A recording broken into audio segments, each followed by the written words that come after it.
Man, I was really not a fan of this new Meg 2, the Trench film, directed by Ben Wheatley, starring Jason Statham. It is an odd film, and, in this landscape of movies we get now, where everything is based on a sequel or a remake or something, it is so odd to have a shark film, an original film that's based on a 2018 movie. It's interesting because this itself isn't even an organic story, based on an original screenplay. It's an adaptation of a bunch of novels written by Steve Alton, and there's apparently like 10 books in this Meg franchise, so they are just going to keep adapting them. And I think they will keep making them because despite this having a 0 on Rotten Tomatoes when it debuted, it still made a bunch of money globally, made about 150 million just making back its budget in the weekend, and that's pretty impressive. Compare that to Disney's Haunted Mansion, which made about 10 million on a 150 million budget.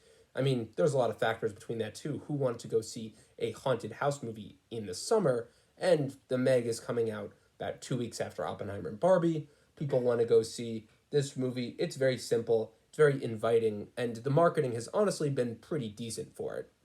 And I say the marketing has been decent because the movie itself is really bad, and they are really doing their best to hide that fact. But if you could be a movie detective and watch a trailer and figure some things out, you will probably have already decided that the movie was bad months ago. I mean, I saw this trailer and I kind of knew just from seeing that all the shark attack scenes they seemed to be showing were in one location and seemed to just be pretty brief.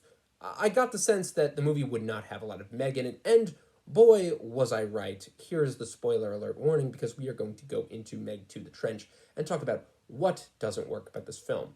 So basically, there is just no Meg in this film. They advertise this film as being about all the Megs, like, oh, there's so many Megs coming out of the trench or whatever, but really you don't get any of that. It's very disappointing because you have the opportunity here to see so many different creatures from under the water. They do show a lot of creatures underwater. You actually get a bunch of different creatures we, didn't get to see in the first Meg. There's a squid, there are these little like lizard things, but at the end of the day, it doesn't matter because it's more like being at a zoo. You're in this little underground area. They set up that we have to go to this trench for some reason. There isn't a real drive to go there. On top of that, there is this overarching villain presence in the film that's so laughable. I would say the film's so bad it's good, but the so bad stuff is just really cheesy and isn't hammy enough to feel that it's so bad it's good. It just feels like it's pretty terrible. And on top of that, I just don't like that all the creatures we're seeing underwater, like the giant squid or the giant lizard, that they're just there kind of as to almost as filler. Like they aren't there putting our characters in any danger. They're just there to look at and to be scared of. Like in one scene, a character you think he dies, but then he's alive in the next scene. It just feels like there's no danger, like there's nothing to be afraid of. And that's a big problem. I think that when you're watching a movie like this, you kind of want to be scared. And the fact that it's almost 2 hours and nothing really happens is kind of a problem.